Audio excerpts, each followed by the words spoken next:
Are we going to have somebody who if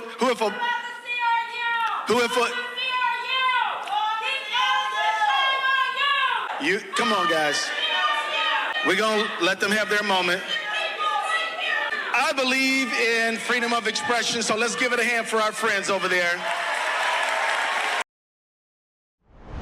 So let's check in on the current state of the totally not dysfunctional, totally stable Democrat Party, because it is not exactly a secret that this party's leadership is being aggressively taken over by the mob of violent communists. But it's now getting to the point where if you are at all a Democrat remotely associated with the establishment, whatever that's supposed to mean, these people literally cannot do a single event or speech without now being aggressively shouted down by the far left. Usually it's Palestine protesters, but not always, as we'll see today, because that's exactly what went down at this major Democrat political rally tonight over in Minnesota, where Minnesota Attorney General Keith Ellison, keep in mind, that guy in himself is pretty far left, the kind of leader of certain criminal justice policies in that state of Minnesota during BLM. He is arguably the archetype of the Somali fraud system and used the Attorney General's office to cover that up and allow his third world voter base to commit fraud. So keep in mind, we're not exactly talking about a conservative Democrat. This guy has given a pretty long leash to the radical left, but for whatever reason, because he's kind of associated with being a DNC guy, it's not enough. And as a result tonight, his event basically got shouted down and messed up, and he was forced to just sit there and take it the entire time as far left protesters heckle and destroy him at his own event. And again, this is becoming a rather common occurrence in sight across the Democrat Party. And I find it to be hilarious how every single time these Democrat politicians are forced to just take the humiliation ritual, because you would expect if some heckler is screaming at you, you know, usually when that happens to Republicans, they're just like, oh, you lunatic, you idiot, get him out of here. And it gets this big crowd pop and it's a cool thing. But of course, you're not allowed to do that in the Democrat Party, because in the Democrat Party, lunatics obviously are the ones running the asylum. And after all, what are these Democrats going to do? Actually condemn their radical, crazy, violent base? Actually stand up for something? Absolutely not. Because first of all, what incentive do they have to do that? That's about 80% of their voter base. Frankly, they're terrified of these people. And that tells you a lot about who's really in charge. Because sure, you can say on paper that you're the leader of the DNC or you're the Minnesota Attorney General or whatever, Keith Ellison, but if you cannot even take control of your own event and you basically hand it over to far left protesters, that indicates to anyone with common sense and basic observing skills that those people are really in charge of you and in charge of your party. And that's exactly what is going on. But nonetheless, let's talk about it, guys. First, though, do us a favor. If you enjoy our content, make sure you hit that like button down below. Subscribe to the channel if you are new. That is the best way to support our work, and it also ensures that you can stay up to date with all of the latest news and coverage. And with that said, take a look at these scenes tonight. You can see leftist protesters hijacked a rally for this far left radical Senate candidate, Penny Flannigan. I believe she may be the Democrat. No, she's not the Democrat nominee yet, but it looks like she's going to be, right, and kind of progressive. Leaving Minnesota Attorney General looking completely lost. And again, basically saying, okay, fine, we'll let them have their moment. Which, why would you let them have their moment? I mean, they're literally like crazy lunatics screaming and interrupting your event. Is it not standard protocol to kick them out? But no, soft on crime as always, right? Keith Ellison says, oh no, let them just go interrupt and destroy and mess with our event. And then guess what happens? They just won't stop, right? They just keep on screaming at him. What a fool this guy is. Take a listen. And so let me tell you, I used to be the congressperson for the 5th Congressional District. And when I decided to leave that job and become your Attorney General, and thank you for that, by the way, I worried, are we going to have somebody who is absolutely take no shit from anybody get into that job? Are we going to have somebody who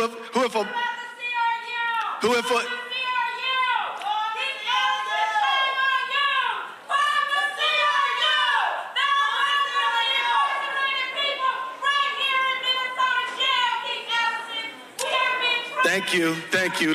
You know what? Let us. You come on, guys. Okay, I got you, brother. We're gonna let them have their moment.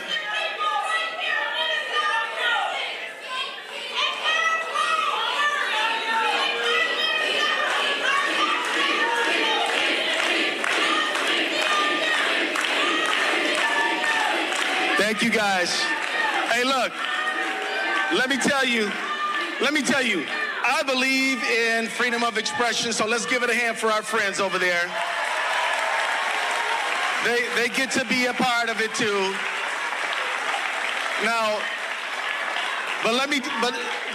Yeah, so there's a lot to digest there. Let's break it down piece by piece. First of all, what were the protesters saying? It sounded like they were saying, fund the CRU, which is pretty impressive because this is the first time I've seen it not be a Palestine protest in a long time. But if you're wondering, the CRU in Minnesota refers to the Conviction Review Unit, which were basically a bunch of offices set up by Attorney General Keith Ellison in order to, as you could probably hear, it's a criminal justice thing, right?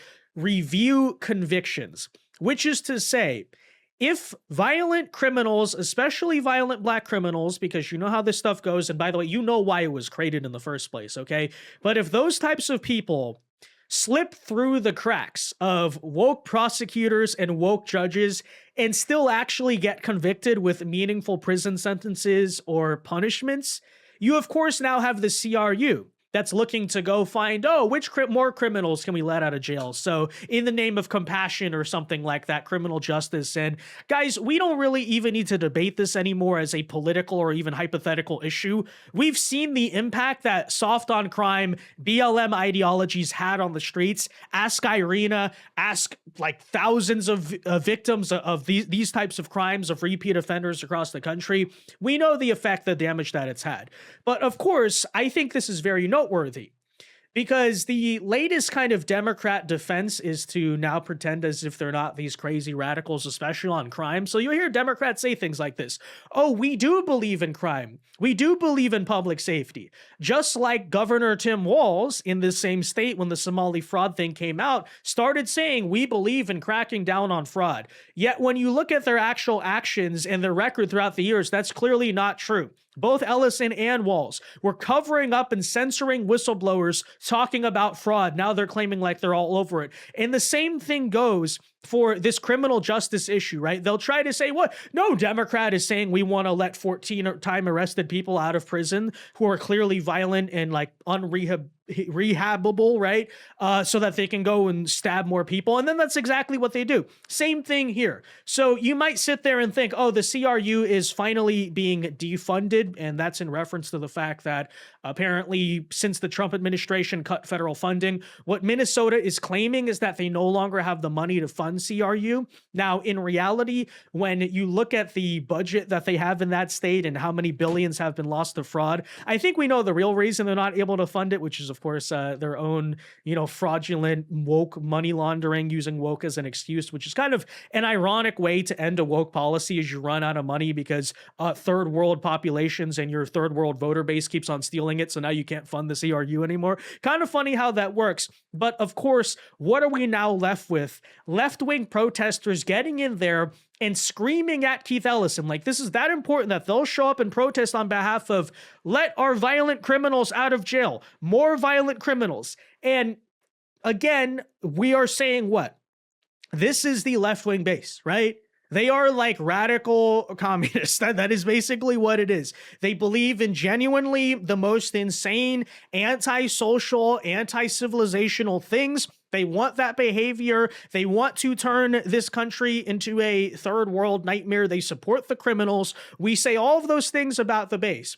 Here you have them going out there and screaming that as well. But of course, what was most telling? It was not what those lunatics in that room were screaming. It was the reaction of Keith Ellison. Because, again, we want to make a serious note of this. Instead of throwing them out, instead of saying, hey, I'm speaking right now. Hey, I'm speaking, right? I'm speaking, remember? Instead of doing that, I'm going to sit there and validate you. Oh, I believe in freedom of expression. We'll let them talk. We'll let them just take over the event. Hey, you guys want to take over my entire event?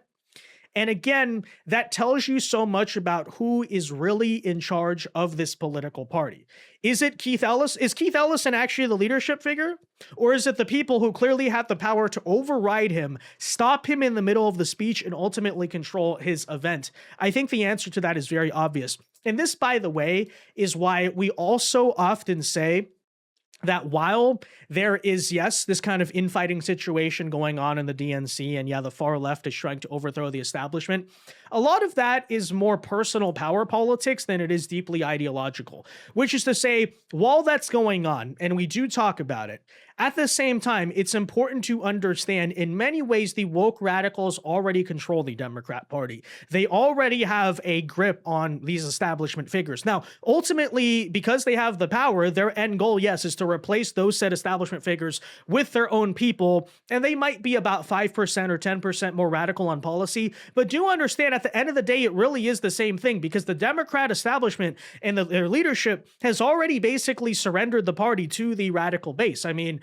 the few outliers in the party that don't do that, I don't know who would that even be these days. John Fetterman, maybe, he's already being kind of kicked out of the party in his own right. Clearly, like, this is not happening. There is no meaningful or substantial pushback by the establishment. The establishment, by the way, keeps on losing all the primaries. So make no mistake about it. Those radical lunatics who are screaming in the streets, committing violence, doing all of this stuff, openly avowing communism, turning No King's protests into like stated communist protests, those are the people really in charge of the Democrat Party. And don't let anyone tell you otherwise. They can do this whole kayfabe thing where it's like, no, we're trying to overthrow Nancy Pelosi. You already did. Hakeem Jeffries, we want him out. Okay, but like you already are kind of like controlling him anyway, right?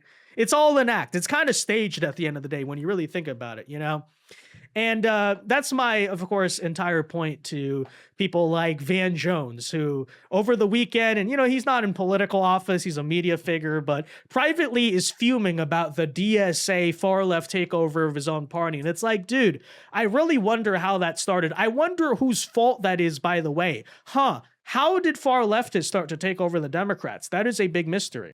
I am tired of a set of people on the very far left in the Democratic Party. Ideas that are literally insane, nutty, moronic, dangerous, bigoted, are not progressive. They're regressive, and they should not. Yeah, well, how did that all start? Where did this all come from? I mean, you look at some of the things that Van Jones puts on the screen. For example, no deportations.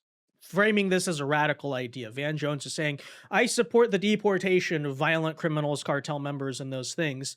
Okay, but have you really voiced that throughout the years? Has that been, for example, Biden administration era policy throughout the years? No. So you wonder why this is now a thing, because all you've ever done is basically oppose deportations and oppose the Trump immigration agenda and those things. But now that, these people are like going too far, okay, like you're basically now standing on the edge of the cliff and saying, oh, wait a minute, no police, no prison, same exact thing, right? There you were for years cheering on BLM, cheering all these racial movements, never actually defending, for example, prisons or the police. And then now you're like, whoa, now they're trying to abolish the police. But here is ultimately the bigger point, folks. Here's how these things started to spring up and really happen. And frankly, it is all the fault of the Democrat establishment. Because this stuff kind of predates Trump even, but especially throughout the Trump years, when you think about it, what did they do? They basically coddled and riled up the radical left because at the time, they believed it would be beneficial to them. And we talk about this quite a bit. For example, look at an organization like Antifa. So for years, the reason why Democrats kind of pushed that on or just ignored it, didn't talk about it, even though they knew it was happening, is because ultimately what? Antifa was in many ways effective in serving the political means of the Democrat Party. That's what it was all about, right? Because what were they doing? Shutting down even like Ben Shapiro back in the day, but, conservative speakers on college campuses. They were basically politically intimidating Trump supporters in the streets. So making political organizing, right, more difficult for the right wing, making right wingers and Trump supporters fearful of expressing their views, things like that. The same goes for, say, the No Kings protesters, right? Which we constantly point out are full of radicals, but hey, they have the energy. They're crazy. Same with the anti-ICE protests. Same exact thing.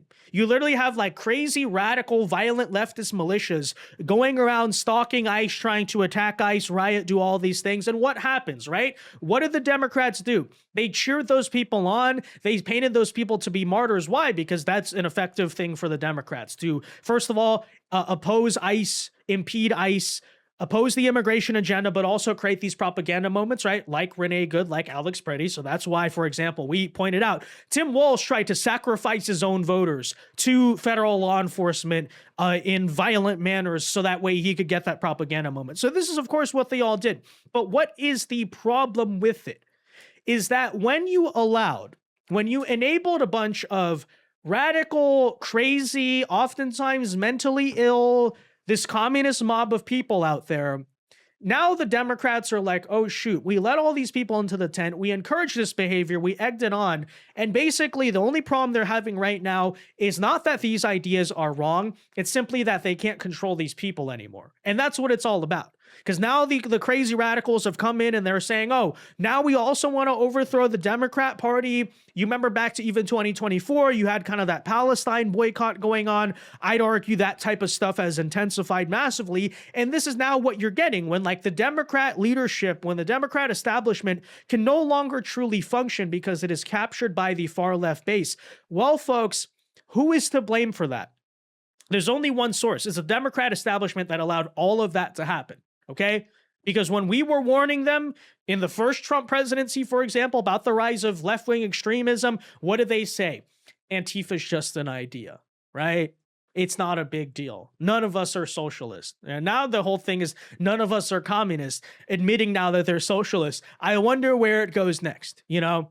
So that's why I don't feel bad for these Democrat figures. I don't abstain them of responsibility. I'm not going to sit here and defend them or feel sorry about it because this was exactly what they had coming. And I don't know what else to say. It's just kind of funny to watch, frankly. And, you know, very interestingly, still to this day, I would argue, even as the radical leftists are pounding down on their doors, right? I feel as if these people still don't get it because in the same exact speech, listen to what Minnesota Attorney General Keith Ellison had to say about the Democrat political strategy. He's basically admitting to what happened here, right? So we just told the story of how the Democrats kind of enabled the radical left-wing activists to take over the party. But I feel like the other aspect of this, especially relevant to Minnesota and many other states that we have to consider, and the other reason why the Democrat Party has driven in such a radical direction is because of the third world thing, right? And we've explained this too before, by the way. As the Democrat Party, whose political strategy for a long time has been importing hordes of third worlders who don't know what is going on, and they are just complete, you know, welfare grifters taking advantage of the situation, migrating to inner cities because they know they'll get free government benefits and all those things. And hey, just keep voting Democrat and it's fine.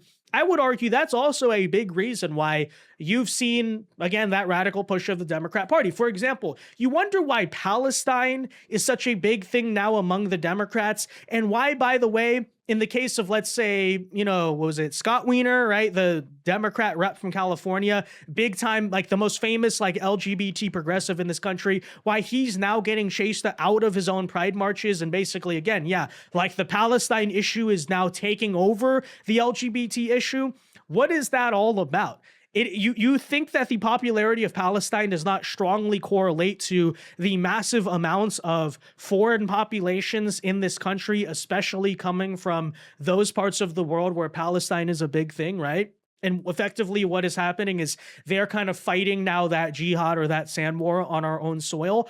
Obviously, that's 100% what's going on here, right?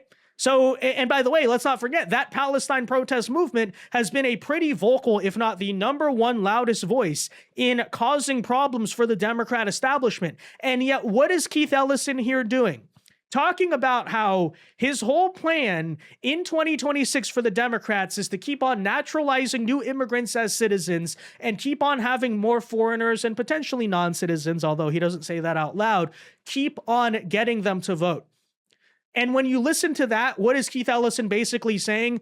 Democrats are going to keep on expanding our population of hostile third world foreigners taking advantage of our welfare state. And that's how we're going to win elections, because that's American democracy. That's what a vibrant, stable, healthy country looks like, right? But when they're still doing things like that to this day, and then you watch as very often those foreign hordes and populations of Palestine protesters drive them out of the party, we're going to sit here and feel sorry for the Democrat establishment? No, because to this day, you are still embracing the very reason why your party's becoming increasingly radical and more driven toward third world race communism to begin with. There's a whole lot of people who are not naturalized citizens in the last election. There's a whole lot of people who sat it out because of whatever reason in the last election. But you know what? We gonna get them all this election. Yeah, so first of all, here we have the classic Democrat act where they're literally admitting to the Great Replacement, but if we say the same exact thing, we're called racist for it, right? Democrats openly say, hey, the reason why we're embracing this third world immigration policy, the reason why we're opening the borders to these hordes of characters is literally so that we can change the demographics of this country and ultimately gain more political power as a result and basically take it over, right? Because we have voters, tax welfare dependents, all of those things, and people who are probably much more likely to embrace our ideology of third world Marxism than, say, that native white population, right? So there you go, right? And so they say that. But then when right-wingers say, oh, so you guys are importing third worlders to take over the elections and take over the country and, you know, replace and ultimately dilute the votes of Native Americans, right? What? Racist. What are you talking? How dare you insinuate? And then they say the exact same thing, right? It's hilarious. But no, you know what we've pointed out recently though, right? The Great Replacement is literally happening, folks, within the Democrat Party. Has anyone ever thought of that? That's what's happening, right? You wonder why Scott Wiener, LGBT hero to those people, like literally so insane on so many different issues of, you know, transing the kids and all that, okay? He's Captain Wokeosaurus. But why he now is getting driven out of freaking his own gay rights march by crazy, oftentimes, you know, like foreign Palestine activists, you wonder why that's happening. That's the Great Replacement in action, right? Like we have said, and our big theory has been eventually woke is going to die finally in the Democrat Party, but not because it got replaced by patriotism, but because it got replaced by third world. Third world is going to kill woke. And that's already something that is happening, right? Again, you wonder why very woke politicians, case in point, right? Why many woke politicians oftentimes are getting their rallies shut down by third world Palestine activists. That's, hey, Democrats, you know what? That's actually the Great Replacement of the Democrat Party. And it's a very interesting thing to watch, right? Genuinely. And think about that. That's what's going on. The very third worlders they imported are now taking over their party. Like, it's actually kind of hilarious if it wasn't so, damaging to the country in many ways. But again, we're going to feel bad for these people? No, because there you have Keith Ellison, like, admitting that, right? Yes, this is what we're doing. Okay, yeah, you deserve to be shouted down then. You deserve to be shouted down by the far left because not only do you, pander to them, cater to them, refuse to condemn them, but the other way in which the far left gains political power, which is, again, that third world kind of filling in the rest, that's how they get to the 51%, because crazy far left communists are a minority in this country. So how do Democrats win? They combine those numbers with the immigration numbers, boom, at least 51%. In places like California, a lot more than 51%. Same thing with Minnesota, right? Literally, you calculate the math, for example, of the Somali diaspora in Minnesota, correlate that to a lot of elections. And let me just say, it seems very likely that Republicans would have won Minnesota at least at some point between now and 1972 had it not been for that population of people they imported to be there, right? So that's what's going on. But again, you wonder why, for example, Minnesota has turned as such a far left crazy state and it's just like crazy, the communist nightmare now. Yeah, you can correlate it to the way in which Democrats fill in their political machine, which are the third worlders who would keep on voting for them because they keep on receiving government benefits from them. And that's what it's all about. That's what it's all about. So cry me a freaking river about being hijacked by communists. You're asking for that exact thing to happen. That's what's going on. And now Van Jones finds it to be a big, gigantic mystery. Yeah. You get what you deserve, I suppose. But by the way, if you're a Republican, if you're a conservative, if you're not on this side of the aisle, let me also say it should maybe remind you of the stakes here, right? What we're up against. Like, you cannot trust the Democrat establishment to stop the radical left for you, because clearly look at what's going on. They're already admitting they can't do it. They're handing the party over to these people. So if we don't stop them, that's the party that takes control of this country. And you know what happens next, right? So another reason why, I'll repeat this, we say it all the time, victory is important. It actually does matter who wins and loses elections. A lot of people like this, oh, it's all the same or something. It's not. It's not. It can get a lot worse. It's very important that we keep stacking victories and defeat these people, okay?